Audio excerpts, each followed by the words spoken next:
See you later, bitch. Tease party, people. See you later, bitch. Tease party, people. See you later, bitch. Tease party, people. See you later, bitch. Tease party, people. See you later, bitch. Tease party, people. See you later, bitch. Tease party, people. See you later, bitch. Tease party, people. See you later, bitch. Tease party, people. See you later, bitch. Tease party, people. See you later, bitch. Tease party, people. See you later,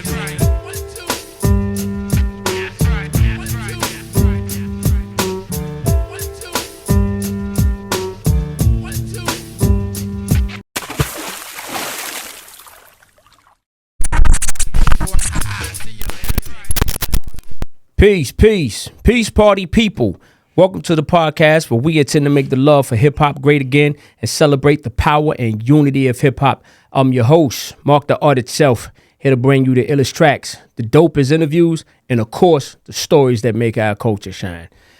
Today's episode, man, we got a history lesson. We got a history lesson on the dopeness of the MCs that's coming out of Virginia, man. Now, I know we've talked about the Virginia hip-hop scene plenty of times up here, but today I got a young man that was really within the fabric. Like, he ain't heard, he was there. So the stories that he's going to give y'all, like, he lived it. And it's going to be a phenomenal episode. I already know, just in the small time that me and him had a conversation off the camera. So without further ado, ladies and gentlemen, from Virginia Beach, Virginia, 757's own King Kong. Gotcha. Yeah. My man. What's up, brother? Hey, man. Peace party people. Appreciate you, dog. It's an honor to have you here, man. And, it's an honor to be here. Indeed, I can't wait to dive deep into your journey through the hip hop scene that was going on in Virginia early on, the 90s, the early 2000s, and all that good stuff. But hey, before we begin, y'all already know what time it is. I need you to hit that button down there, subscribe. Let's get this channel popping. Let's get this thing up and going. Now, back to my man over here. Yeah. Yes, sir. So, first and foremost, again, I want to thank you for coming on the set.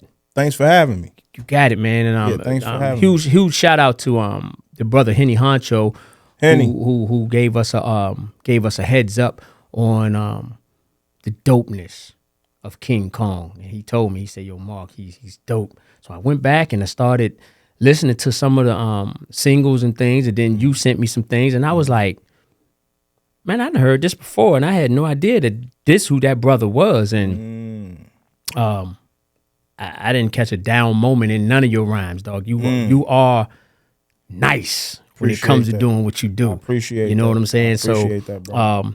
Let's dive right into this history, man, of King Kong. Got you, brother. Yeah. I want to ask you, talk to me about where you from first. Let's get that out the way. Okay. I'm from Virginia Beach, Virginia. Okay. Rosemont Forest. I'm from that side. We got Rosemont Forest. We got Bridle Creek there. We got Indian Lakes. We got Colony Oaks. Basically Lynn Haven Parkway. Okay. Okay. Indian River Road. I know you heard of those names. Yes. On this Familiar side with as that. well. For those that don't know, I'm on the other side of the water. Okay. See, in VA, we got something that we call through the tunnel across Through that the tube, water. baby. Yeah, You know across what I'm the saying? water. So right now, I'm across the water. I'm on the Newport News side. That's right. The Hampton side. That's right. I'm from across the water, which would be the Virginia Beach side. But we'll get to that later. Just hipping y'all to some game. I like that, man. It was a song that you had a verse on, man, where you said, I may be quoting it wrong, but you can fix it up. You said your money was longer than Virginia Beach Boulevard. Money long as Virginia Beach Boulevard. Yeah, that was on Dope Man. Featuring the Clips. Man, hey, listen. Yeah, that's a VA classic too. On the mixtape. Yeah. It was on the radio. Oh, okay. Regular road. I'm talking about 7 in the morning while you getting your coffee. Yeah. Dope Man coming on that radio. Dope Man. You got to check it out. If y'all ain't heard it or it's been a minute, you got to check it out. It's bananas. Yeah.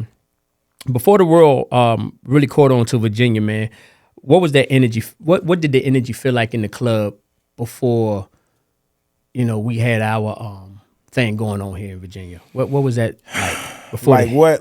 What time period you referring to? Let's say, I guess it would be the mid '90s before we really got going on. Mid '90s. I mean, I guess like anywhere else, hip hop driven, right? Hip hop driven. As far as I'm thinking back during that time, as far as for being a DJ, okay.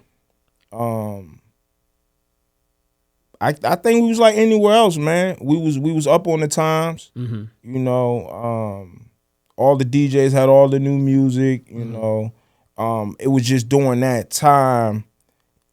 In the club, you would hear real hip hop, like a Mobb Deep, a Big, right? So let me take it back. When did you start rhyming? When did you start putting pen to paper? I probably started putting it together about 8, 9 years old. Oh wow, okay. Yeah, about 8, 9 years old. Who was influencing you at that age? Well, first of all, I'm gonna say rest in peace to my sister. Okay. She introduced me to hip hop, not just the music but the lifestyle. The sky pages, the track suits with the Asics. This is early game. This is early. What year we talking? This is early '90s. Early '90s. This is bamboo earrings. At least two pair. Links. Look, at least two pair. Yeah, this is puffy links. Yeah. Things of that nature. But her room was right next to my room in the crib, so hip hop would seep through the wall. Right. Underneath the door. Right. It's you feel me? And it's seep in my room like gas. What was the age gap between you and sis? 10 years. 10 years, okay. 10 years. So you really looking up to Big Sis, and Big Sis is doing some things that you ain't allowed to do right at that time. And so but I'm always with her. Okay. Yeah. I'm little bro. Yeah. So wherever she go, I'm there. You feel me? Yeah. So it's like hip hop, it splashed on me. And I was at it early, man. Early. I can't even tell you how early, because you might be like, yeah, right. But I'm talking about early I was on it. Right. And so I kind of went through all the eras. Okay. The stages of yeah. Okay. So at that time, as hip hop is doing what it's doing for the culture, you right there in the mix. You start putting pen to paper. You writing your rhymes now.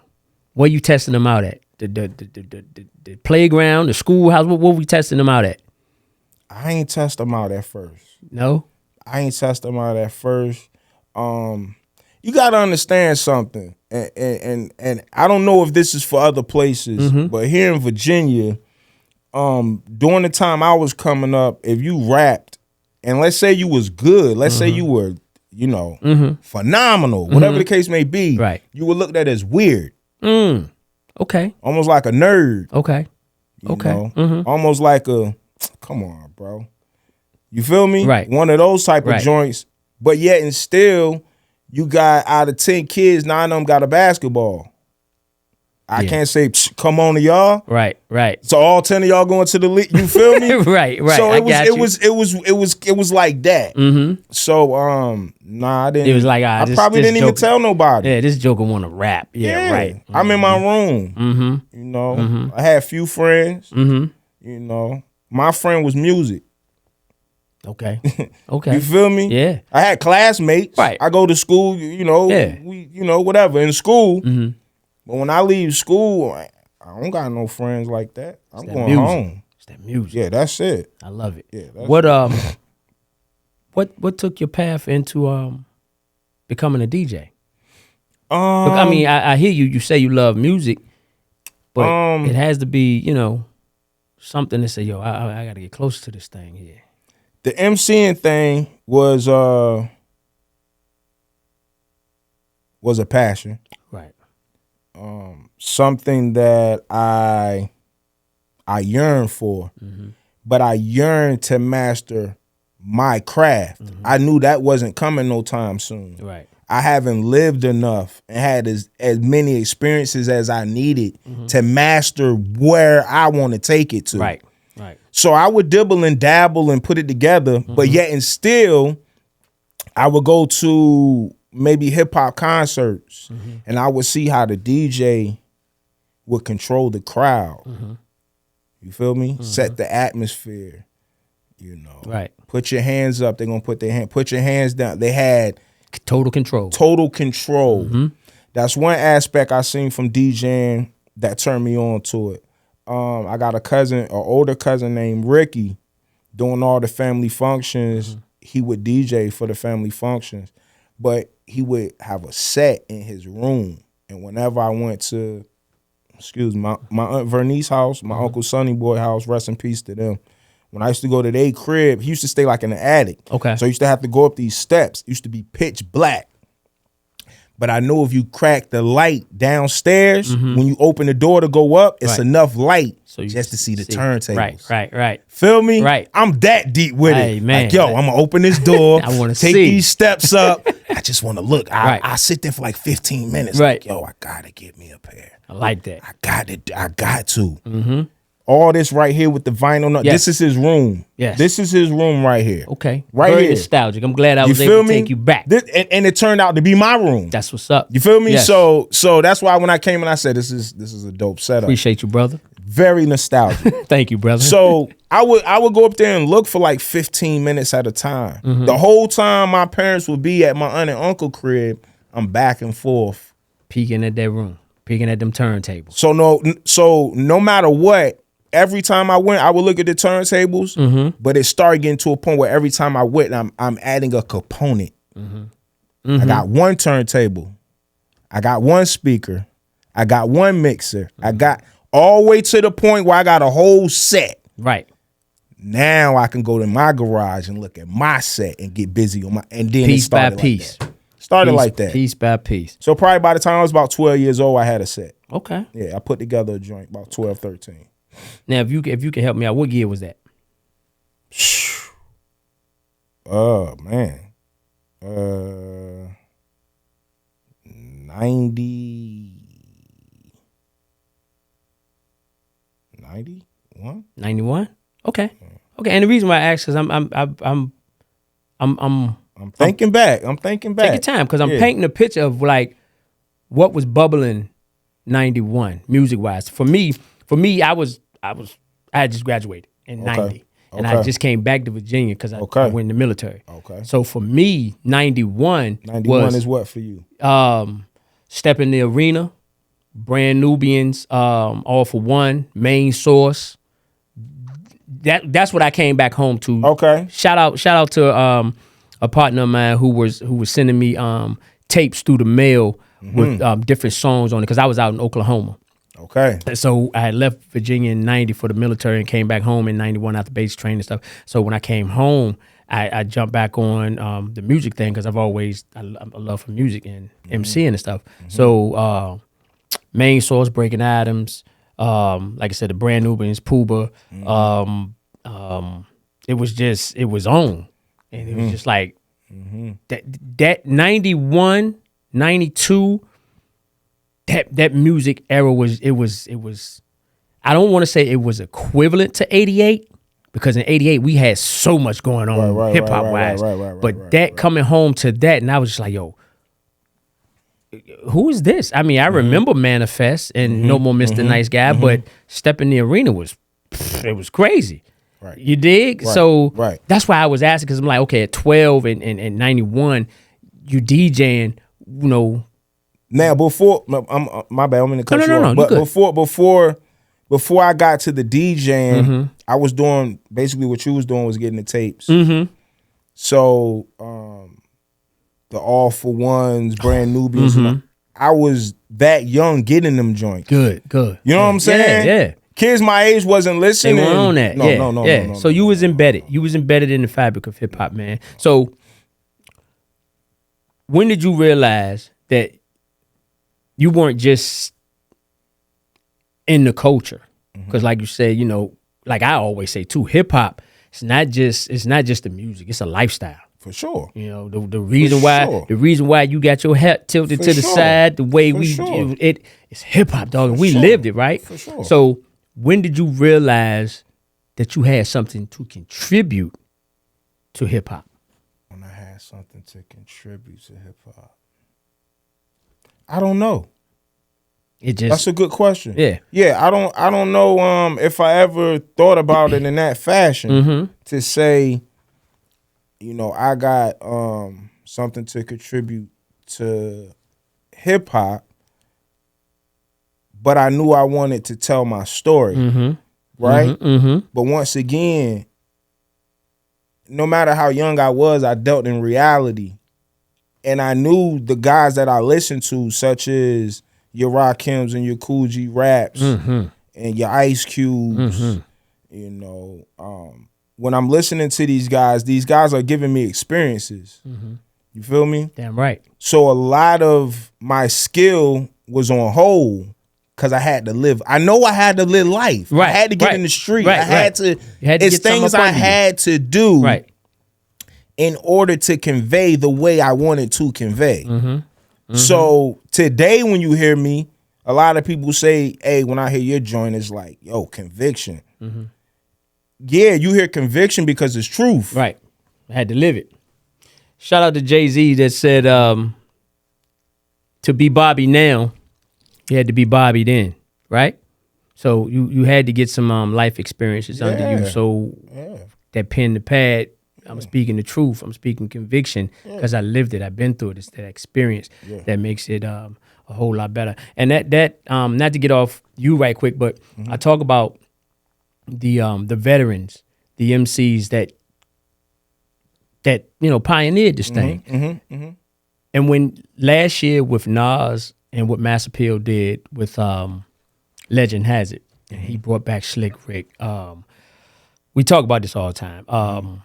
The Clips dropped the album last year. The whole movement, right, of veteran MCs. That's life experiences from them 80s, the 90s, and the early 2000s, and then they come back and they give you something last year.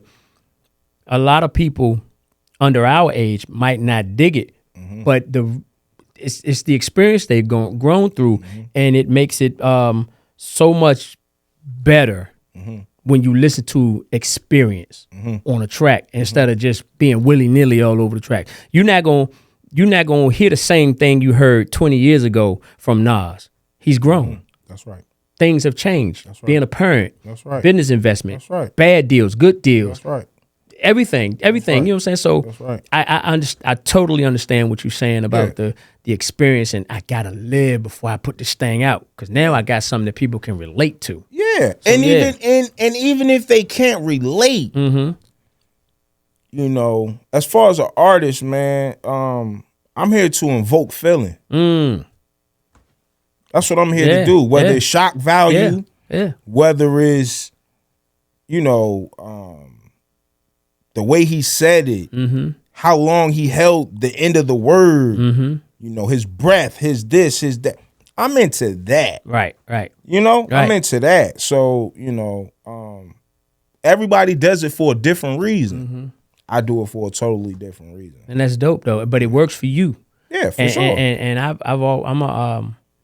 a huge fan of MCs I gotta go back and hit the rewind button so I can catch what he said. You know, I like that complex MCing, dog. I do, and I'm a huge fan of it. And I don't like lazy raps. I don't like lazy punchlines. I don't like predictable punchlines. And that's something we could get on later with what we got going on out here now, Iceman. But let's get back to it, baby. You know, let me ask you something, brother. What was the first moment you realized the Clips movement was about to be something legendary? Oh, before we get there, okay. How did you get in the mix with those brothers and the Pharrells and things? How did it come about that you got into the mix with those guys? Okay. Well, I was a youngin'.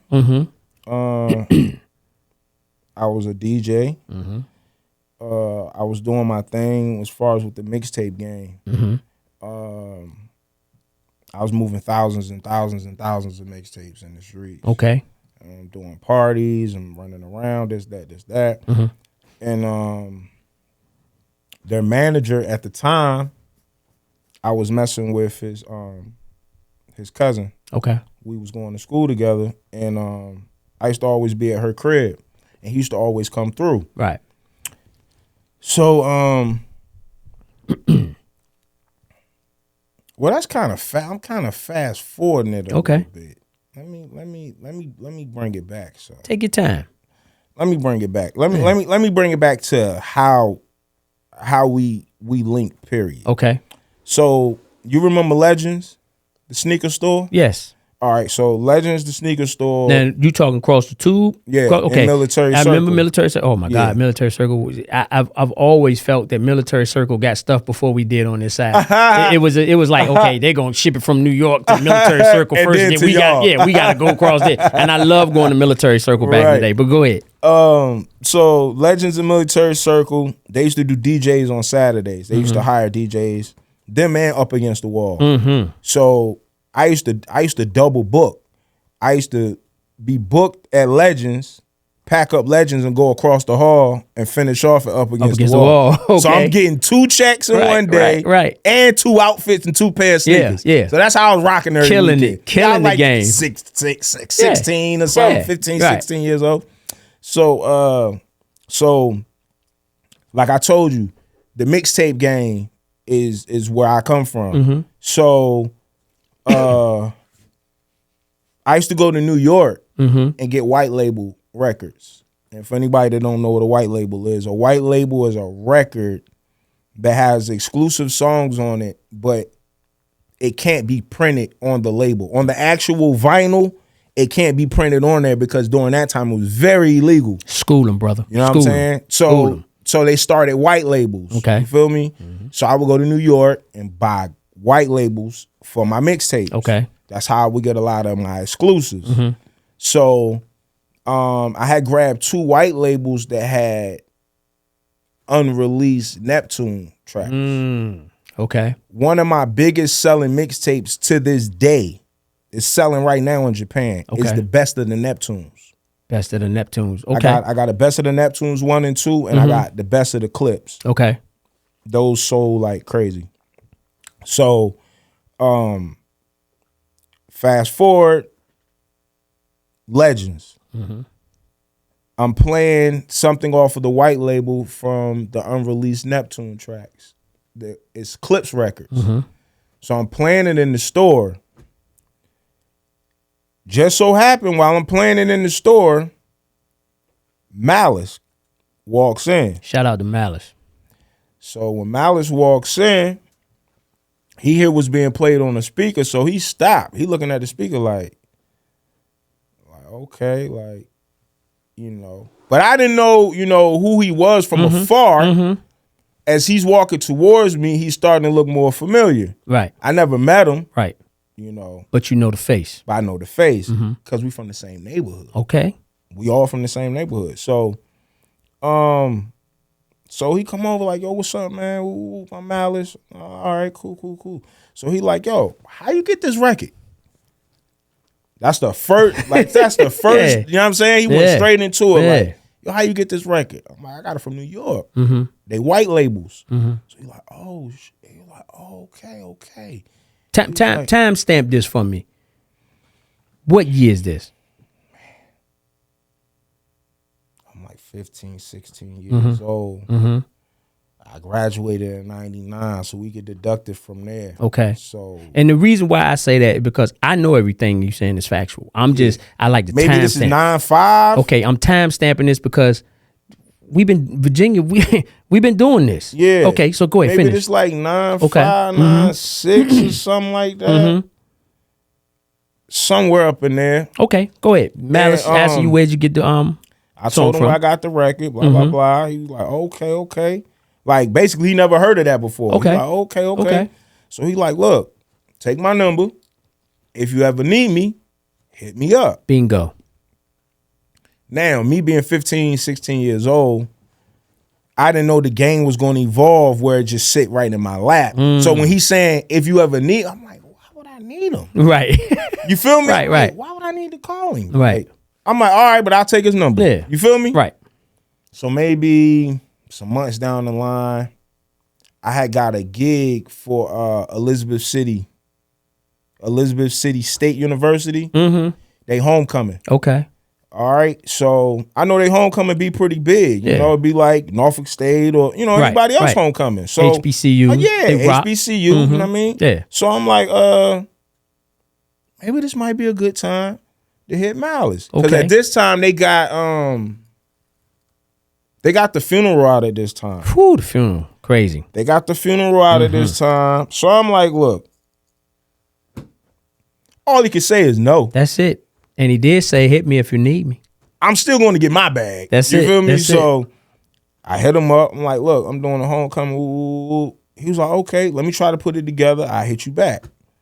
He put it together. He me back. He was like, yo, everything's straight. Ooh. I was like, all right, I need y'all here this time and this date. Ooh. He like, all right, cool. Time came. They showed up. Come on, man. Did what he said he was going to do. Come on, man. I set everything up like I said I was going to do. They came down. They performed. And that kind of started everything. Mm-hmm. When they came down, they brought some people that was already close to me since not a child, but since a kid, Right. since a young kid. Right. So when they brought them around, it was like, oh, you put this together? Doubt you did? Oh man, like it all came together. Right. Right. So then a little while down, the fast forward back to what I was saying, their Okay. manager, I was messing with his cousin, and one day I needed a ride home or something, and she asked him, could he take me to the crib? Right. So that's what linked us. Okay. Maybe a week after that drop off, he called me. He was like, hey, they want to know if you would be their DJ. Now, at this time, I'm running around. I'm getting a lot of money with mixtapes, and I'm getting some good money doing parties. Mm-hmm. So in my mind, I'm just like, man, I don't want to leave that. Right. Because I know if I go on the road with them, I'm not can't- going to be active here. I can't get my, yeah. Right. So that was one thing. Second thing, I was only in college for maybe 60 days, 45 days or something like that. And at that time, I couldn't get no scholarships, Right. no grant, no nothing. Right. So my mom came out of pocket and paid for that TCC course and this and that and this and that. So now I'm battling, dropping out. You feel me? Right. I got Dukes. Right. That ain't gonna like that. Nah. You know, Nah. I just That lost ain't my gonna fly sister. right. Right. Oh, man. It's a lot going Right, on that right. I got to think about. But I know for sure of one thing. It's a possibility, a strong possibility that I may never get this opportunity again. That's right. Opportunity don't come in pairs. It doesn't. And that blessing walked up feel on me? you while you was in there DJing. You feel me? Yes. So Yes. so to me, it's like I gotta take this shot. I can always enroll back in school. That's right. I can Yeah. can always Yeah. jug up some money to Right. get, you know what I mean? I come back to school. Shoot Duke some bread back, Right. get back in school. I Right. couldn't always get back Right. to that. Right. But am I gonna get this again? Right.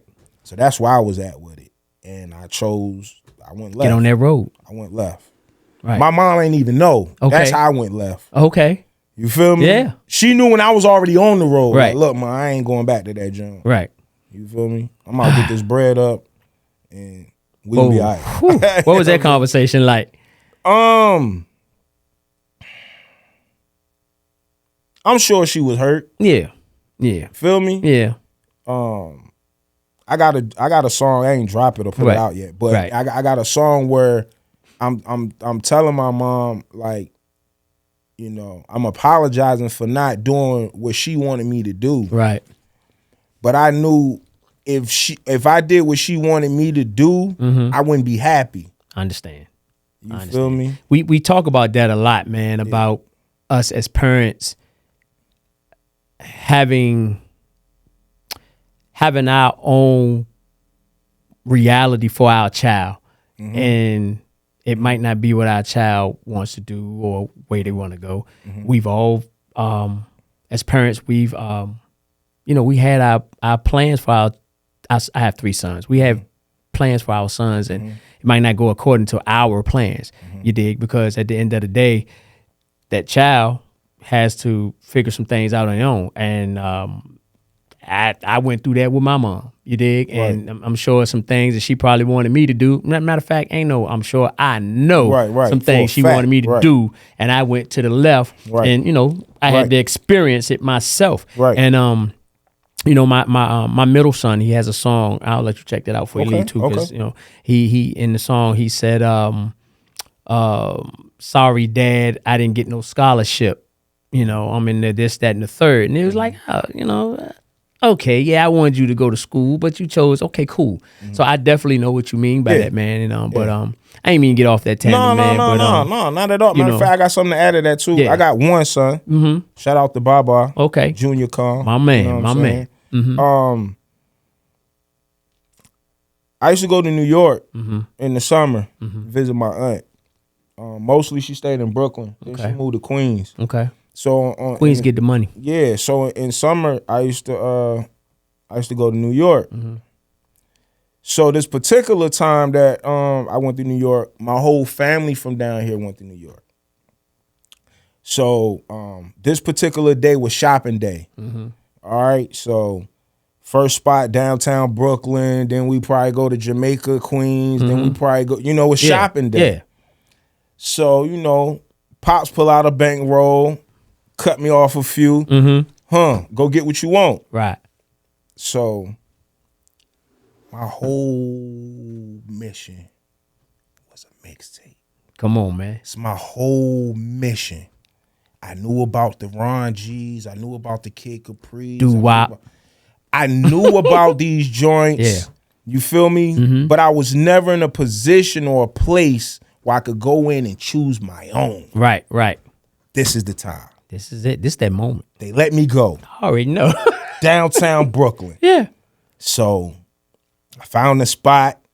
So I'm going in the spots. I'm scoping the spots. I'm scouring the spots. Right. So I found this one spot. They had mixtapes from the floor to the ceiling. All different colors. Blues, pinks, oranges, yellows. I'm like, oh, man. Heaven. So what? Heaven. I didn't leave. I already know. So everybody shopping. They going to, they got bags. I don't care nothing about none of that. I'm going through each mixtape, opening it up. Okay. All right, that's a maybe. Nah, too many blends. Nah, too much R&B. And see, they don't get that feeling, dog. I've been there. I know what it was like when we got I'm a kid. Yeah, I'm a kid. I got you. I'm a kid to the point where they like, where your parents? Right. I'm that kind of kid. Right. So boom, I found the one. I said, yeah, this the one. I said, I want this. So they, whatever it was, $10 or whatever. Boom, pay them. So they like, you don't want no sneakers? I'm good. I just want to get back to the crib, get my Walkman, let me get into my universe. Right. So boom, we get back in the van. So Pop's like, what you get? What did you get that you don't want nothing else? You feel me? He know I love sneakers. I love to get all that. Right.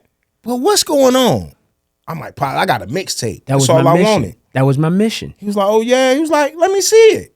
So I give him the mixtape. He in the front, so I'm behind him. So I'm giving him the mixtape. Boom. He in the driver's seat. He look at it. He open it up. He put it in. Before he put it in, it's already in my brain like, oh man, they don't understand. You feel me? Yeah. They don't understand what this is. Right. They will never understand what this is. Right. So the first joint when it come on is the DJ talking. We'll give a shout out to all my niggas uptown, my niggas hustling, getting money. Woo. Yeah. All my mother is all my up. Yeah. Pop snapped that shit out the joint. Put that joint in drive. Bow. Open the door. Boom. Downtown Brooklyn. Mixtape on the ground. Bow. Stomp my joint out. Come on, man. Bro, I cried like a shark bit me. Trauma. I cried like a shark bit me in that joint. I'm yelling and everything. No! I'm going through it. You hear me? Right. But I'm gonna tell you what that is. What you just talked about with your son in my situation. Let me fast forward time. Yeah. I'm making a living for me and a lot of other people off of mixtapes. When the load come in, it's a few thousand at a time. Come on, man. All right? Talk to him. So you got your shell case. You got your tapes. That's if you're doing tapes. Then you got your insert. If you're doing CDs, you got your case, your CD, your insert. Insert, right. So these joints come in boxes at a time to the crib. Boxes. I got the Africans in the Bronx. I found the plug. Right. He giving me the low. down. The boogie down. You hear me? The low. Right. He got a whole apartment building of Africans running it, right? Right. He sending them joints to the crib. Guess who helping me put these mixtapes together? Pop Dukes. Come on, man. The same person that ejected my first mixtape Right. and stomped it in the ground downtown Brooklyn. Right. So I just give you that story with what you just said about your son going to college. Yeah. About me going to college. Yeah. The same thing he destroyed was the same thing we was eating off of. That's right. You feel me? Right. So The circle, man. Yeah. Circle of life. Yeah, for sure. Yeah. Like, he probably don't even remember that story. Right. When he watched this joint, he was like, wow, I never even looked at it like that. And I'm going to tell you, when you was talking about how you walked into that store, man, I saw the inner kid. I saw the energy in your face, like, yo, this is crazy. And then I saw it switch when he stepped on it and then, so I see it, man. Yeah, because at the end of the day, I never knew I was gonna make mixtapes. That's right. I never knew I was gonna be at that age. Right. I never knew I was gonna be a You just knew DJ you wanted that. or MC or even remotely close to this game. Right. I never knew that. Right. But I knew I loved the culture. As long as I was in the culture, that was enough to feed me. That's probably why I never chased a record deal. Right. Even though I had plenty of meetings in these big buildings and offices and execs and Right. listen, that don't feed me though. Right. You know what I'm saying? Yes, sir. That moment I just told you is a moment that fed me to go to the next moment that could feed me. I get fed by moments. Right. You know what I'm saying? Right. And that was a moment that I look back on as time passed to be able to put those together. Like, I found a picture of my pops putting together the CDs, and me looking at that picture was like, wow. Right. I Takes you never back. knew it would get this far. I never knew, because a lot of times, this is why I'm really telling this story to y'all. A lot of times the things we do can destroy these kids' dreams. Come on, man. That motion could have destroyed my dream. Come on, man. Y'all might not know me today just because of that one incident. But I know my pop's a gangster. So that action was nothing. Yeah. Yeah. That's normal. That's right. You feel me? That's right. But for somebody else or some other kid that's not used to that type of, It could it have could took have him been out. like, Hey, oh, man. man. You know what I'm Let saying? me tell you It could have something, crushed brother. him. Man, shout out to the real fathers, man. And he was a real father. I already know. He is a real father to this day. Shout out Already to my know. pops. I Yeah. love you to death. Without Without that moment, Yeah. you might not have me here. Come on, talk to him, man. So that's why Talk to I'm him, saying, man. This conversation was just had milliseconds before you walked in about us fathers, man. Wow. And being in our young men's and daughters' life. You dig what I'm saying? For sure. Shout out to the fathers with Father's Day on the way. Shout out to all the real dads. For real. Yeah, man. Boy, you preaching. For real. Trust me when I tell you. So yeah, man. Let's so you DJing for the clips. What was it like in that moment of being, you know, out and about on the road with these guys? And during that time, were you in a position to say, hey, I rhyme too, or you was just like, I'm just gonna keep this low key and just keep DJing? I want to say they knew I rhymed. Yeah, they knew I rhymed. Not a lot, but a few of my mixtapes, at the beginning, I would do a freestyle. So, there's been times where Pusha might get my mixtape, Mm-hmm. or Malice might get my mixtape, Mm-hmm. and they would be able to quote me what I said on that mixtape. Man, that's love. You know what I'm saying? Yeah. And they knew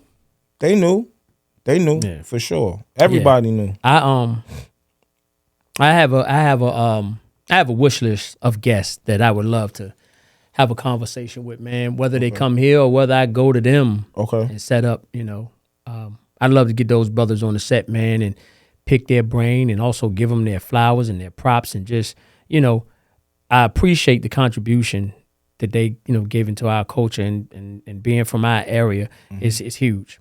So, they're on my wish list. The Clips, legendary. So yeah, if y'all see this, hear this, I'm here. So yeah, man. But being around that camp on the daily, what do people misunderstand about that era? That era that, all that was going on. You talking about at the beginning? Yeah. Well, I just want people to understand this, man. A lot of work and a lot of sacrifice went into people even talking about Virginia today. I'm not saying that like, we were the first this or the first that, but I could say we were the first to hit that road and put that work in. That's for sure. And to the point where VA didn't get behind us first. It never does. You know what I'm saying? I don't know if this story ever got told or whatever, but I'm going to tell it. That's why you're here, baby. Because Peace Party people, exclusive. I was there. And it's crazy that you're saying that. I don't mean to cut you off. That was going to be my next question about behind the scenes. Right. About the work you put in, about the work they put in. Right. And I don't want to lean on them too much. This is about you. Right. You're giving us the inside scoop on that hard work that y'all was putting in. Right. And they always say the home team is the last to kind of give you that push. Yeah. And it could be because, we know them from such. You understand what I'm saying? Peace Party people, man, I'm not the only podcast in this area. Right. I'm not better than them or none of that. But I know it's some people that probably won't give me the thumbs up until they see me on another level. But you my damn neighbor. You dig what I'm saying? Exactly and so, your home team ain't gonna never. Right. I hate to say it like that. They ain't gonna never be your biggest supporter until I gotta get stamped by whatever, and that's cool. Right. Because like I said in the beginning of this, I could get any A-list I want if the Most High see fit. That's right. But I'm gonna come home. I'm gonna take care of my brothers and sisters here because I want y'all to take care of me. You dig? Right. So I didn't mean to cut you off, but I got on another rant. All right, go ahead. Nah, but as far as with them, I'm only going to tell something that I had a direct link to. My man, definitely. I'm not here to fabricate nothing or pull something out the sky. Right. This is what happened. That's it. And that's just it. So grinding actually took off first in Chicago. Okay. It took off for anybody that don't know that. Right. It took off in Chicago. Which I didn't. With DJ Ferris. Shout out to DJ Ferris out there in Chicago. Okay. I want to say the second market that took grinding was Philadelphia. Okay. With DJ Cosmic Kev. Yeah, he's Cosmic Kev, definitely. Now if I'm mistaken, I could be corrected, but either the third market is New York and then it was Virginia. Okay. I can't remember who the third, I don't know if it was Cypher Sounds or DJ Enough, but one of those DJs up there kicked it off. And then it kicked off here, Virginia. I think it was like the third or the fourth market. Okay. Virginia wasn't on it. Right. 103 wasn't playing it, whatever the case may be. My pops had a very, very close relationship with Janet. She ran 103 Jams. Okay. She ran that whole Clear Channel circuit. Yes. And my pops knew that I was, down with the Clips, trying to get this thing going, blah, blah, blah, blah, blah. So I told my pops, like, man, they ain't playing grinding. Right. And they playing it in other markets, and we need this market because this is home. This is home, yeah. Now, at this time, Star Trek is signed with Arista. Okay. And you know how it goes with record labels and radio stations and the politics, the politics, the all red that. tape. Yes. So, Pops called directly to Janet, told her what was going on, and asked her to sit down with Pharrell to talk about grinding, to talk about getting this thing moving, getting some motion behind the record. And Pop set the meeting up. They had the meeting, and the next day it was on rotation. So, you know, shout out to Pops again. Yeah, for sure. Pops is again. deep. Pops is deep. Now you talking about VA hip hop? Yeah. My pops did a lot of behind the scenes things that he never talk about. Understand? But I'm gonna talk about. That's it. And you know what I'm saying? Toot his horn, dog. Yeah, for sure, Yeah, for sure. yeah. So you know, that's a story that's an exclusive. I like that. Never been told. Yeah. You know what I'm saying? But yeah, but that next day and then you know, then forth, that record started to grow at the crib. But that's just communication. Right. That's just how business is. Right. It's nothing special. Right. It's just connecting the dots. Communication. Yeah. Using your resources. For sure. And that goes back to, again, That's a business. that's the business. Kids. Yeah. Connecting the dots is a business. That's it, man. Believe that. That's it. Did DJing give you an advantage as an artist? Because you already understood the crowd, how to move a crowd with the energy being a DJ. So now transitioning to, you know, the MC, I'm coming to the forefront. You already know how to rock a crowd being a DJ. Did that give you an advantage when you decided to say, you know, now y'all gonna see me as an MC out on in the front of this thing here? I think it just gives me an advantage in different ways. More so when it comes to picking beats or my visions for certain records and things of that nature. I think if it went in reverse, maybe if I was a DJ first and an MC second, it would have helped me like way more. Got you. But I was a artist before I was a DJ. So even the superpowers that I might have, they'll kick in so later on because I'm so focused on being an artist that the DJ joint don't click on to maybe I might make the record and be riding to them like, oh, I could put this there. Oh, that needs a break. Oh, I'm gonna put delays here. You feel me? I gotta kind of go through one realm and then go through another. Sometimes they don't work together how people think. Like, oh man, you a DJ, so you got a super advantage. And, no. Nah. Okay. Okay. Do you let me ask you this one. Do you feel the artists from Virginia get the respect that they deserve historically in hip hop? Because we all know the mecca of hip hop is New York. We all know that sound traveled over to the West Coast, and then the South took over. Doing those three hits, New York, the West Coast, South. Virginia was getting busy, but you know we didn't. In my opinion, I don't think we ever like blew the doors off. You know what I'm saying? But what's your opinion on? Historically, no. Okay, I can agree. No. And I think we have some of the most talented MCs and producers that the game has ever seen historically. As a matter of fact, I mean, Pharrell, Tim, Missy, I think like if it wasn't for those three, some of the MCs and groups in New York, West Coast, and down south, you know, they produce for all. Some of their biggest hits. I would say. This is me personally. I don't know what nobody else thinks or whatever. This is just me. This is King Kong. I think Missy has one of the best pens in the game and has for a very long time. I remember one of my first cars I had. Anytime the CDs, did I have a CD? Yeah, I had the CD or I had the tape. No, I probably had both. Okay. But anyway, anytime something happened to my Missy joint, I'm going to buy another one. Okay. That first Missy joint, right. incredible. To this day, Beat Me 911, Socket to Me. All them joints is crazy.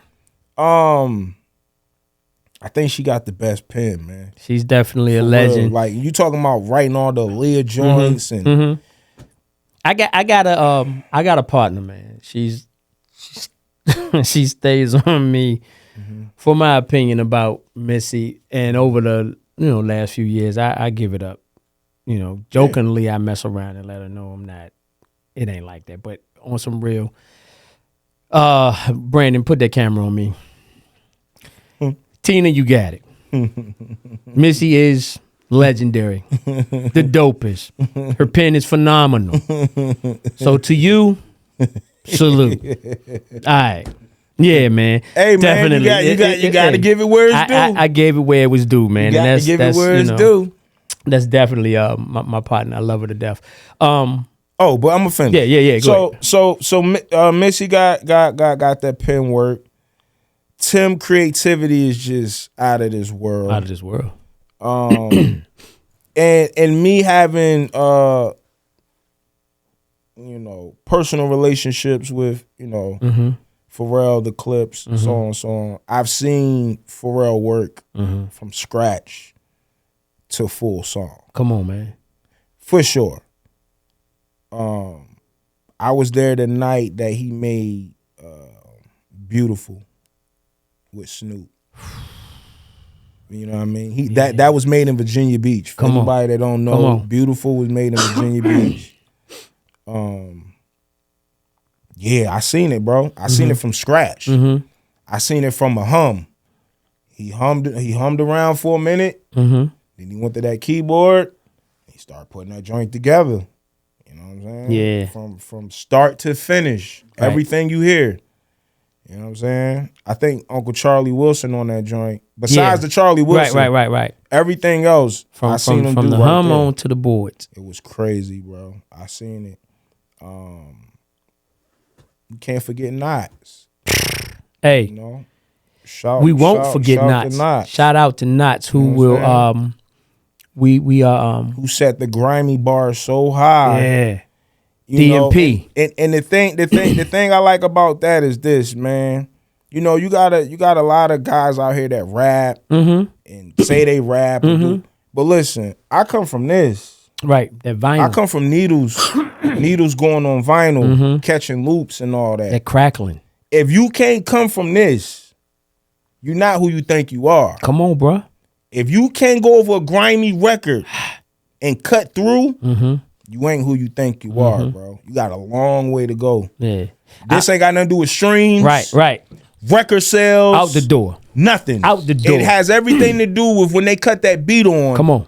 If you could keep up. Yes. I doubt it. Whew. Just had a conversation. Doubt you can keep up. Just had a You know what I'm conversation saying? the other day about Seriously. this thing where they want to talk about greatness and all the streams and the record sales and signing $2 billion contracts. We never gave a damn about our MC's contract. We just wanted to know, could you rhyme? I never cared about Rakim's contract. I never cared about Big Daddy Kane's contract. I didn't give two hoots what Chuck D was signing. I just wanted to know they gonna give us another joint. That's it. So now all this streams, this stream that, it makes them better. Bullshit. It's not. Like my man said, when that beat come on. Yeah, bro, you gotta be able to run, bro. Come on, man. It's a difference, bro. Like, everybody got their preference. They do. Everybody got their preference. And I ain't knocking nobody's opinion or preference. Everybody got their preference. This thing is subjective. Bro. But I think certain things just goes across the board, bro. Preference is left out. Yeah. Skill is skill. Skill is skill. Skill is skill, bro. You know what I'm saying? Whew, man. I love it, brother. So, in your opinion, what made the sounds of Virginia different from the sound from New York, Atlanta, California, Philadelphia. Like we just talked about the griminess, the tracks and stuff. What made that Virginia sound different, in your opinion? I just think it's a melting pot. A lot of times when people hear my music, they don't know where I'm from. They ask, like, "Yo, where you from?" Or whatever. So when you say Virginia Beach, it never clicks. It's like Virginia Beach, like they got this, like, right. Like I done been in New York, around some guys who everybody would deem like that, right. And they hear me rap. I might brung somebody with me, you know what I'm saying, from down here. They rap, and they like, where y'all from? Virginia Beach, Norfolk. Ooh. Y'all rapping like that down there? Like, it's almost like we on an island or something. They don't think we get busy. Like, come on, man. Like, so it's one of those things. But I think now with the internet and social media and all that, it really don't matter where you from. Right. It really don't matter. What matters is how you sound when they press play. Do you have that original sound that nobody else can sound like you? That's what's going to take anybody to the next level. That's right. That authenticity. Yeah. Hey, Peace Party people, if you haven't, I'd appreciate it if you would hit that subscribe button. I got plenty of this stuff coming. I got great content coming. So please subscribe and follow me, man. Let's get back to my brother over here. So, yes, sir. With all the success that you've had, mixtapes, DJing, touring, what has it taught you? And tell me some of the disappointments that hip hop has given you and the success stories. The disappointments. Greed. Okay. Greed. Being greedy with opportunity,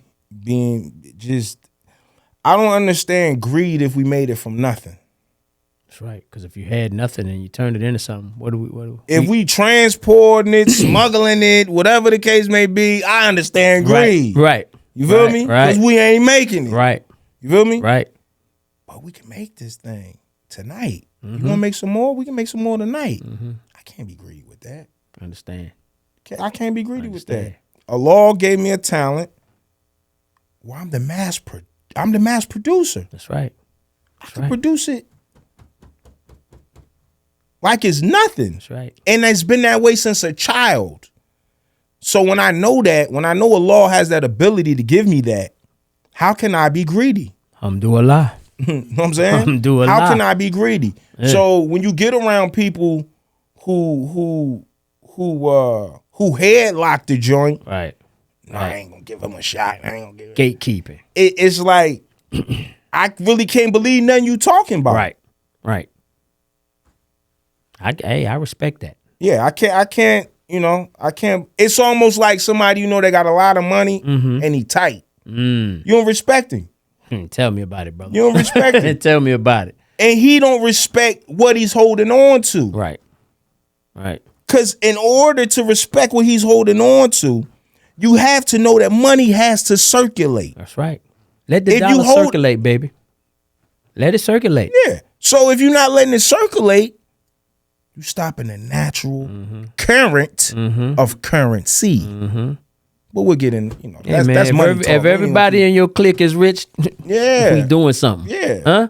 So, greed was when I seen greed inside of hip hop very close to me, I'm like, come on, bro. Right. Come on, bro. That ain't how it's supposed to go. Right. Another thing, disappointment. How this is an art form and a culture that we created from the ghetto, from the slum, from the struggle, that we allow somebody who never slept a night without anything to set boundaries and guidelines for what you have to do to get an opportunity. Right. So I went through all that. I went from You have to have a buzz in your city. I'm gonna give you all the step by steps. Yeah. You have to have a buzz in your city. All right. I'm gonna work towards that. Okay. I'm gonna pay for that. Right. I'm gonna get that done. Right. Okay, now you gotta have X amount of spins on the radio station in your city. Okay. Okay, cool. Check. Great. I'm Check. gonna get that done. Right. Check. Shout out to the Buddha Brothers, rest in peace. Oh man. Rest in peace to Big B. Big B. Rest in peace to DJ Law. And rest in peace to Mike Lord. DJ. I'm really from this. I'm not one of them. I'm really from this. I get them flowers up all the time. Indeed. Cause I ain't ever smelt none thus far. So I always give up the flowers. I personally went to 103 Jams myself as a youngin'. I had a record that I thought deserved to be on the radio. Okay. I thought I put the work in. The streets is buzzing. They playing it in the clubs. They playing it in the trap. They playing it everywhere. Right. The only place they ain't playing on is the radio. And this is the only thing that's stopping me from getting a record deal. Right. Right. All right. So I go straight to 103 Jams. No appointment. No nothing. Go to the receptionist. Hey, how you doing? So and so and so. I like to meet with DJ Law. At this time, DJ Law was the program director. This is the biggest you could get. Yeah. This is the position of which I told you my pops had called Janet. This is that position. When my pops had called Janet, Buddha Bros was just DJs. Right. Right. When I'm trying to have this meeting, now he's the program director. Right. That's giving everybody focus on where I'm at with this. So she called back there.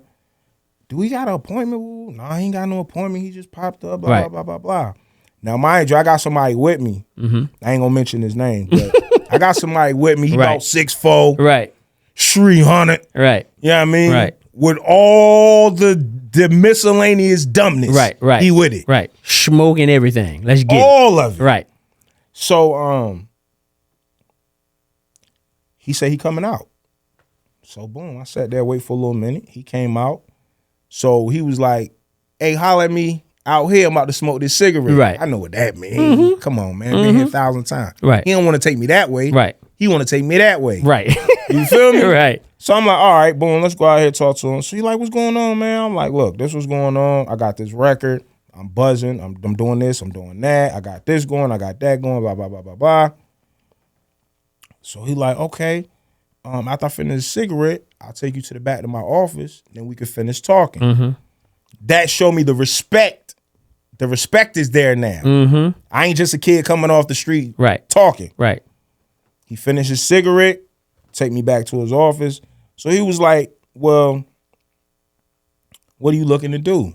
I said, well, before I get into looking at what I want to do, there's a FCC rule that says any radio station has to play 1 hour within 7 days of independent music. So you up on it. Right? You done did your homework. So when I brought that FCC rule to him, he like, man, nobody brought me this. Like, nobody, like, I'm on where it. you get this from? Right, Like, I'm on it. Right. I'm like, look, I'm signed to me. So my interest is me. I'm not signed to no record label. I put my own bread up. I have my whole career. Right. I've never had a record deal. Right. I never had a rap advance. Right. Everything came from my pocket. Right. Every video, every outfit, every car, every piece of jewelry, Right. every trip, Independent. every video. Yeah. So I say, it says 1 hour within 7 days. Okay? 1 hour worth of music is a lot of music. Yeah. Yeah.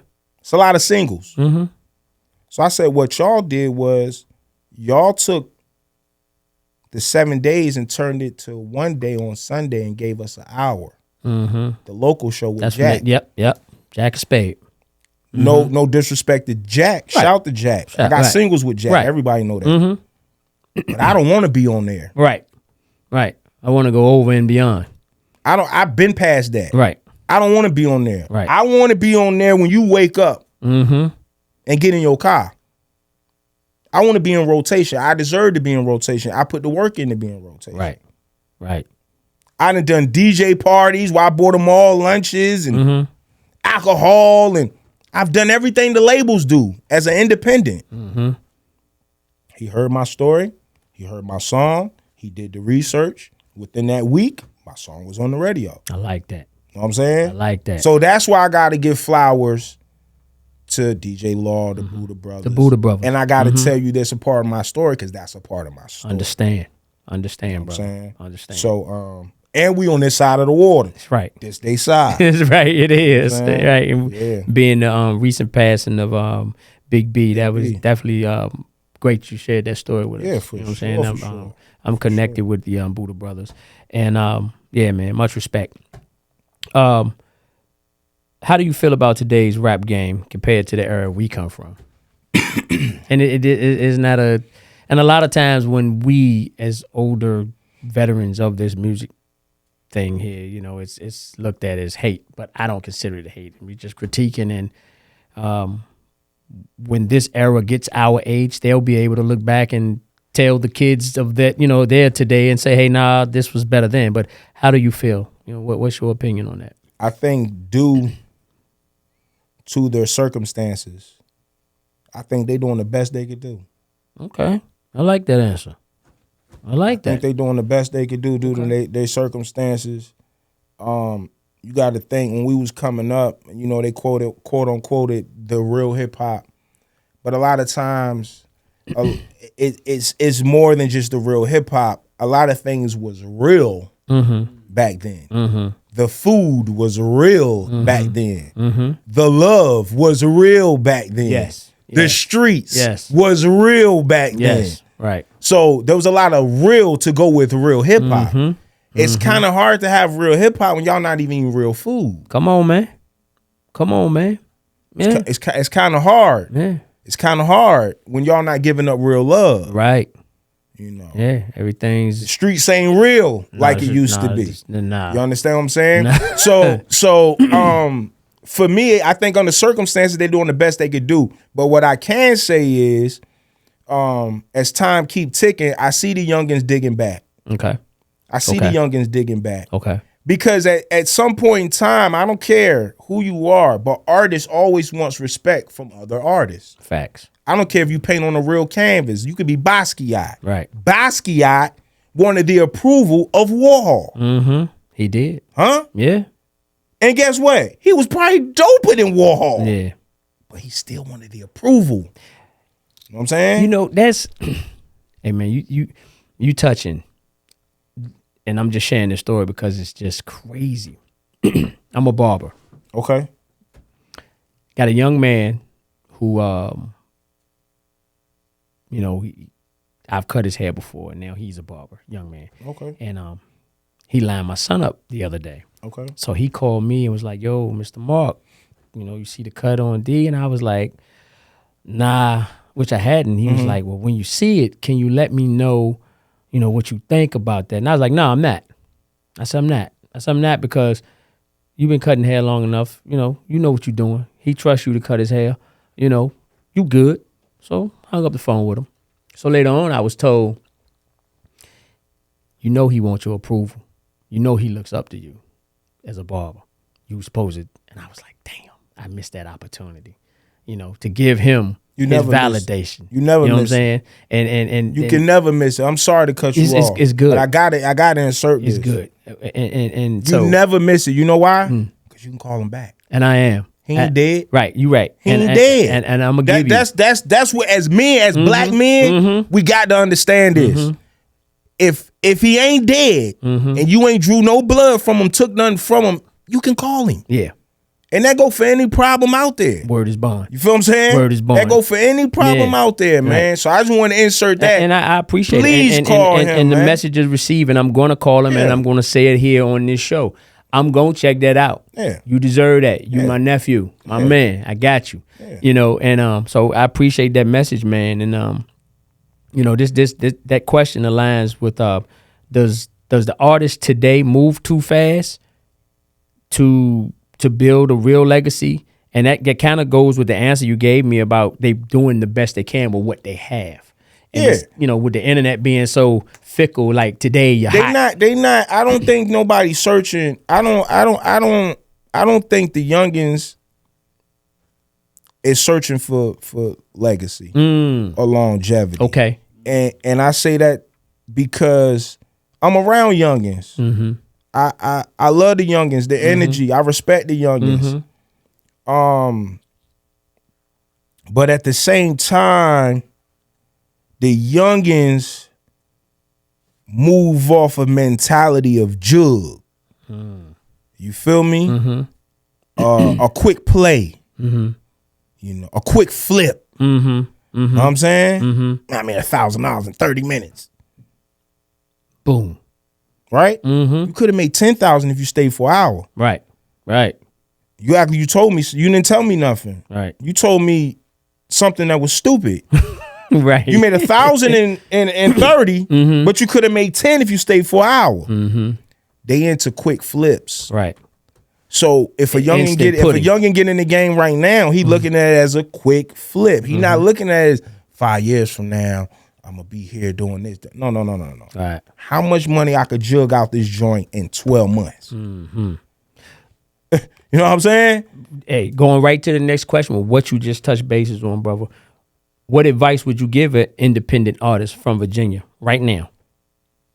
Being the lessons and experience that you went through, what would you give a young man or a young lady from this area, independent? Don't put your faith in the city. Keep going. Don't put your faith in the city. If you got it like that, you know you got it like that, move around. The city ain't going nowhere. It's almost like your mama house. You know? You know, hey Dukes, I'm moving out. You always come but back. Who knows, 5 years from now, you back at Duke's crib. Yeah. So my thing is, if you a VA artist, don't depend on the city, man.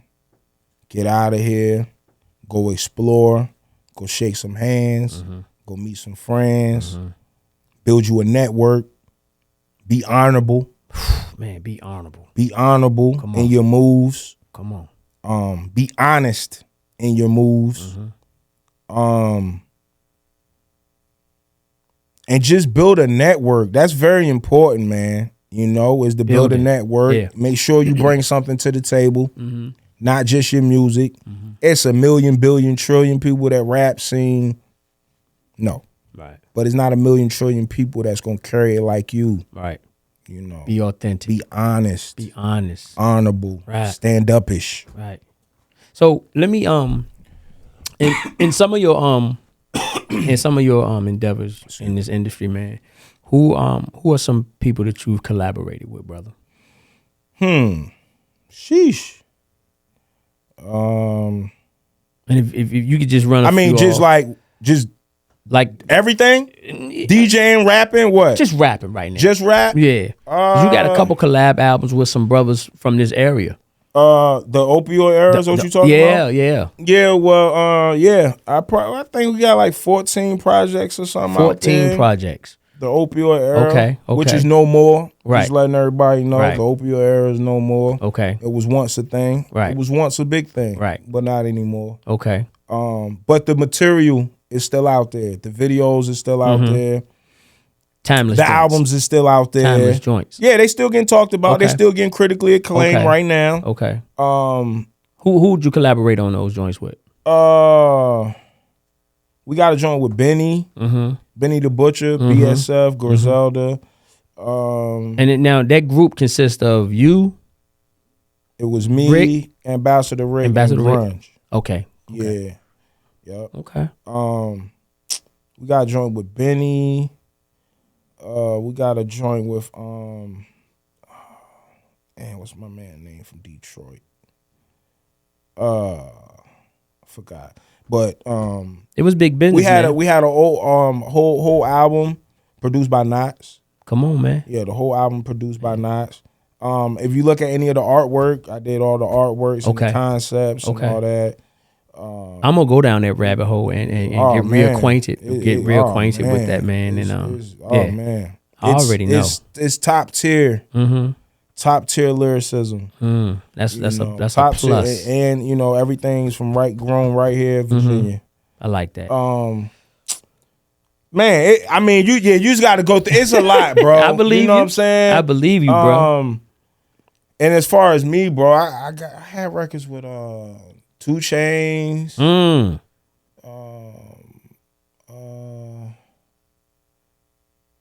Alpha Mega. Since we was talking about the A. Right.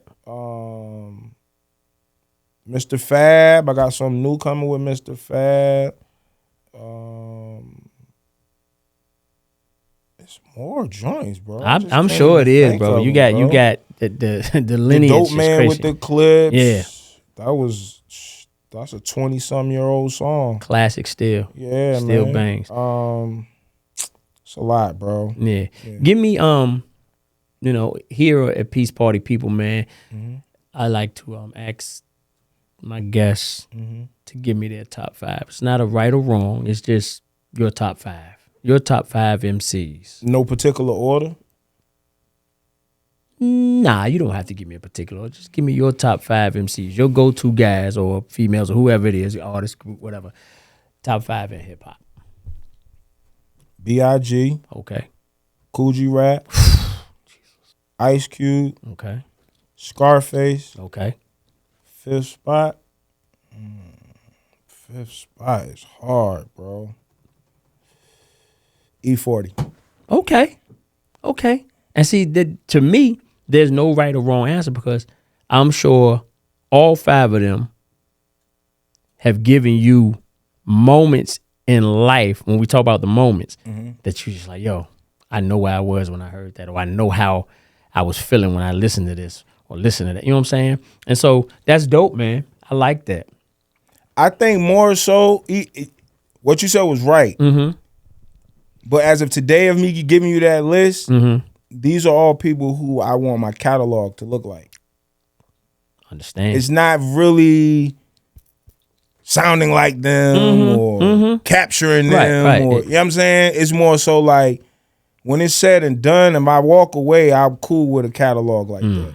That's dope. Even though Big only had what he had. Yeah. But life to me, life was cut short too early. But to me, even from the freestyles and the things earlier, it's like, it's still a dope catalog to me. Like, you know what I mean? So, yeah. What when it's all said and done,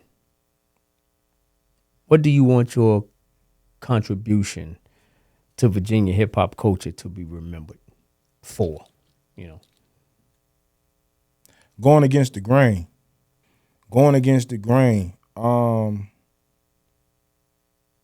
I've been at this thing a very long time. Probably all my life, honestly. Before puberty. Okay. Before pit hairs. Okay. You know what I'm saying? I've been at this thing my whole life. Yeah. I think just my thing is go against the grain, man. And, you hear it all the time. I'm sure it's cliche, never let no one tell you what you can't be and all that. Right. I want to say that, but at the same time, you need people to tell you who you can't be. Right. I needed that. Right. I needed that doubt on people's faces when you say you rap. Right. And then when they can't find a nigga nowhere. I hosed off 10 niggas at one time before Norfolk State. By myself. 10 niggas. Take 7 MCs, put them in a line. I'm just saying, like, and I'm by myself. I ain't got no crew. Yeah. I'm not even in college. Yeah. I'm not even in college. Right. And I'm going through 10 of them at a time. Shout out to Moo, my brother, my Muslim brother Moo. He was from the Bronx. He was older than me, but he was going to school then. He was a witness. He was there. He still talks about it to this day. Like, my thing was this, man. You have to know your purpose. And I knew my purpose. My purpose was this. If not, I would have been gone a long time ago. Right. You know what I mean? So my purpose is this. I have to fulfill my purpose. And fulfilling my purpose is when I rap, I want it to be somebody that I worked to get there. These ain't just words. Like, this is feeling within every line. It took time to get there. And that's another thing, like when you saying like, you know, we never knew Rakim's contract and all that. You're right. You're definitely right about that. But what we did care about was what was in that margin. If what he wrote in those margins ain't get him $1 billion by now, who am I? Who am I? Benny Man said that. Right. Who am I? Right. You know what I'm saying? Right.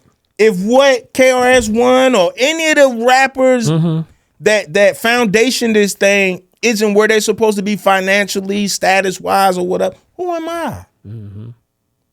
Who am I? I'm just cool knowing that I fit in the pocket somewhere. And you do, brother. So when you talking, you might, when you talk about the universe of hip hop, no, King Kong got your name may not come up. Sorry, mama. I tried. You know what I mean? The story ain't over though. Far from. Right? Right. But when you talk about here, my name got to come up. Or you don't know what you talking about. Talk to him. Talk to him. If you talking about here in any fashion, rapping, DJing, independency, whatever, I got to be in your top 3, your top 5. Come on, man. You know what I'm saying? Talk to him. I'm just saying what it is. And you know what I'm saying? And still going to this day. Yeah. Till right now, I just dropped a video last week called Who? It got my son in it. I shot it in Medellin, Colombia. Hey. You know what I'm saying? And look, speaking of that, the other day when we was talking, and you was like, yo, I'm gonna be, headed out. Yeah. We got to do this sooner than later. I'm like, word. Niggas, okay, we got to get it together. Yeah. So I appreciate you stopping by.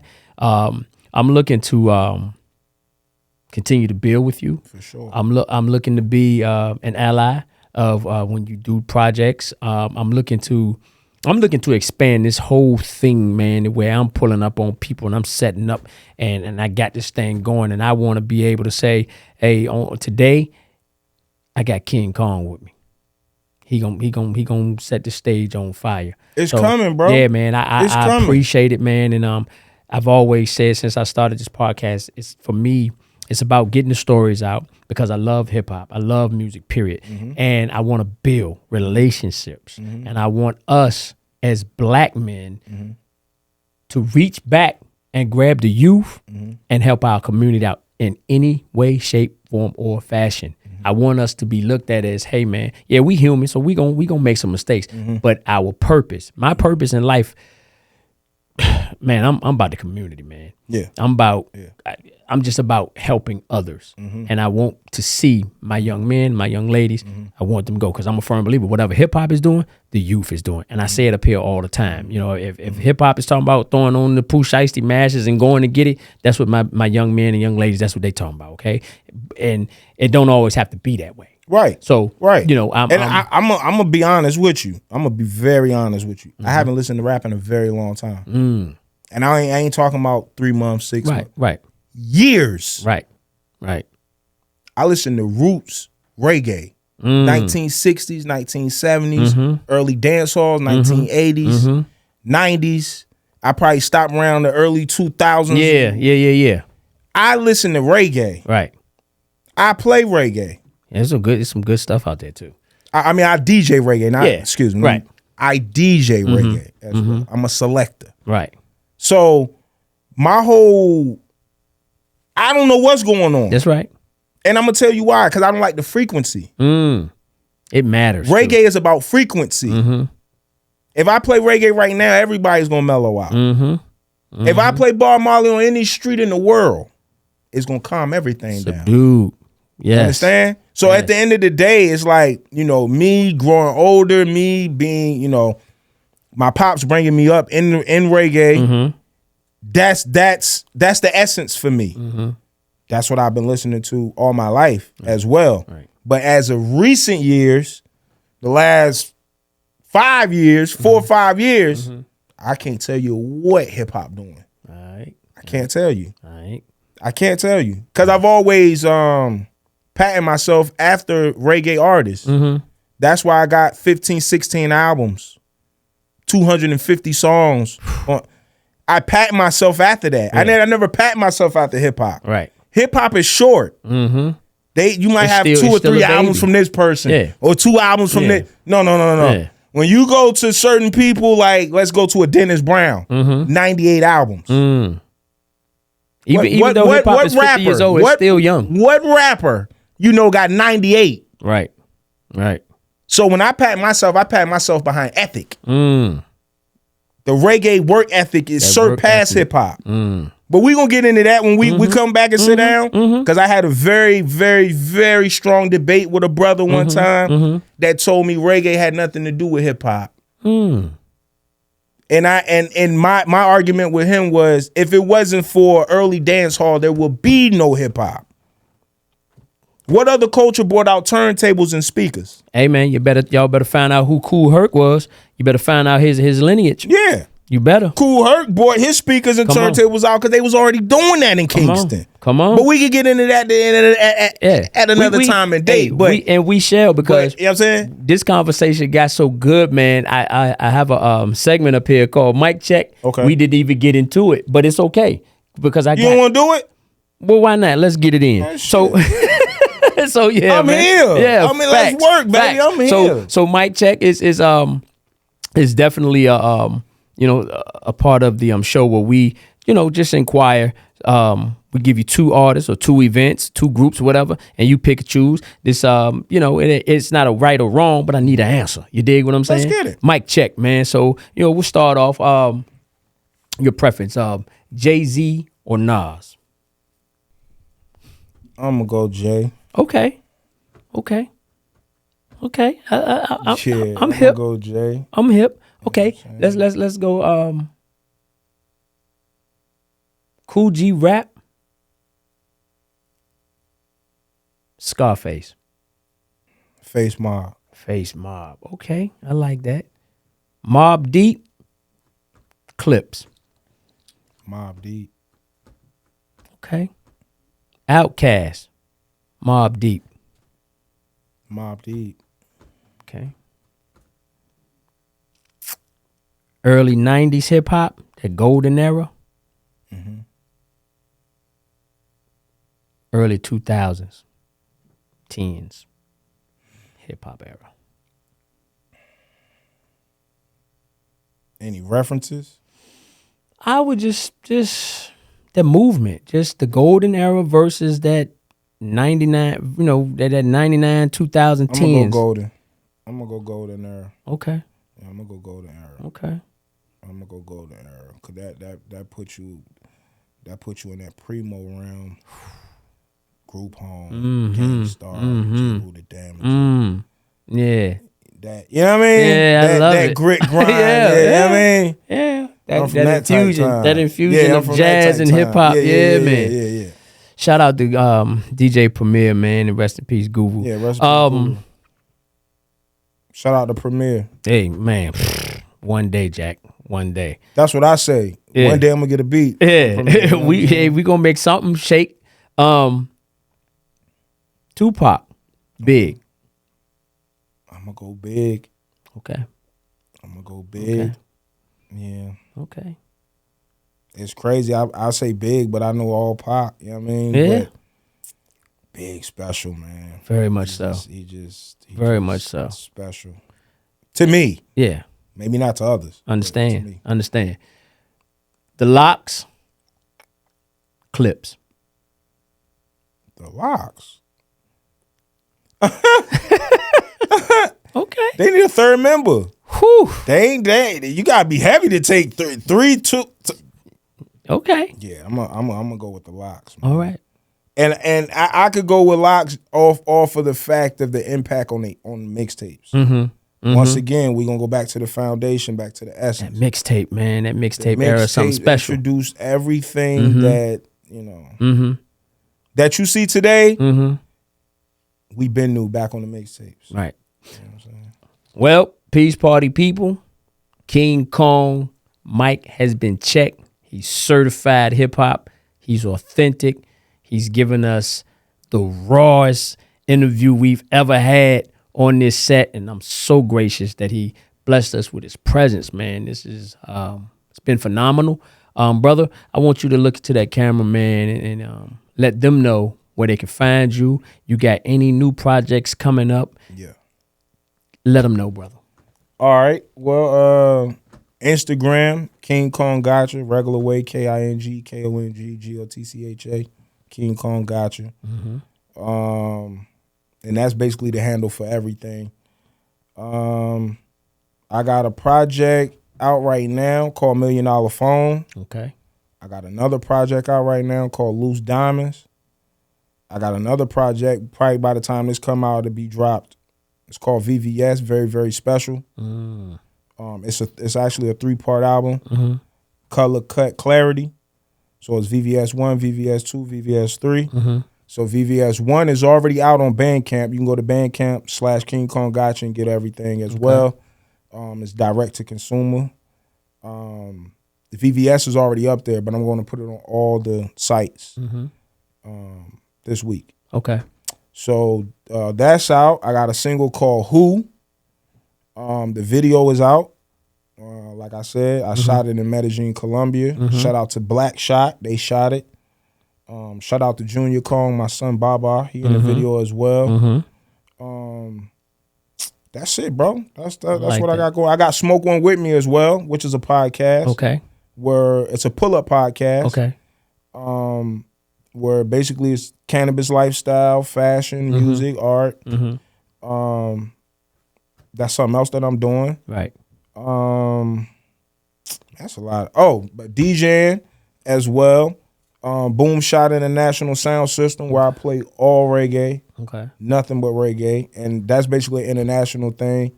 Medellin, Colombia, and we looking to do Johannesburg, Africa, coming up soon. Okay. We can go over there. You know, we don't.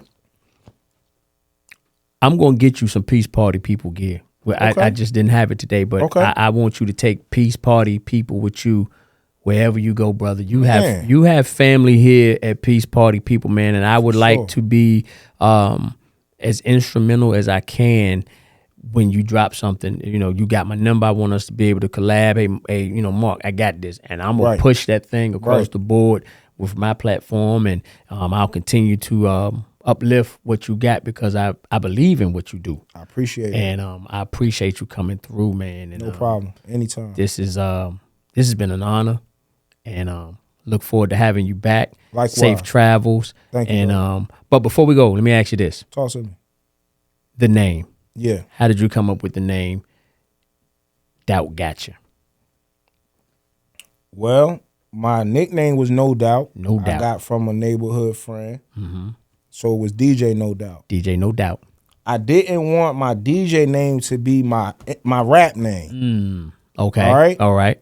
So I'm looking for something. The same person that gave me No Doubt gave me Doubt Gotcha. Because Okay. at one point in time, I used to pull up and pop my trunk and sell you anything under the sun. I got you. T-shirts, mixtapes, whatever. So it was like, Doubt Gotcha. I'm like, all right, boom, ran with Doubt Gotcha. I think Doubt Gotcha ran his course. Doubt Gotcha ran his course, and it turned into King Kong Gotcha. Okay. King Kong Gotcha is like, I'm older, I'm more mature, I'm more stronger. I'm the strongest in the jungle. The gorilla is my favorite animal. I watch gorillas probably every day. Gorillas is my favorite animal. They're so intellectual.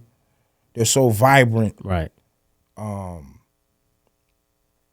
They're so strong. You know what I mean? Mentally strong as well. So King Kong Gotcha that was it. I like It's that. the biggest gorilla. I like King that. Kong was the biggest gorilla. So Okay. that's how that came in, man. And right. it stuck with me. Now my son Junior Kong, he rocking with me. I like that. You know what I'm saying? That's dope. So, ladies and gentlemen, Peace Party people. Yeah. Let me say this before I get out of here. You know, there's been a lot of buzz about a conversation where a certain MC said that one of our pioneers, he kind of lessened his impact as far as, whatever was going on. Max B made a comment about the legendary Big Daddy Kane, and I can't agree with him. That's why I wore his shirt today. The Juice Crew, legendary, cold, chillin'. Big Daddy Kane, without a doubt, is in our fabric of hip hop, and there's no planet that Max B could stand on beside Big Daddy Kane and give us anything remotely as great as Big Daddy Kane has. That's my spiel on that. So I just ask, man, continue to respect the pioneers, my older brothers and sisters. Let's give the young men and young women something to look up to. Let's give them an opportunity. Got to stop this. He's old, or the youth ain't got this. Let's respect each other. Let's keep hip hop going, man. That's what it's built. That's what it was here for. It's the voice of the people. So let's keep it going. Respect each other, and let's give each other an opportunity. You dig? So hip hop, whatever you're doing, continue to do it well. The community is watching. Peace.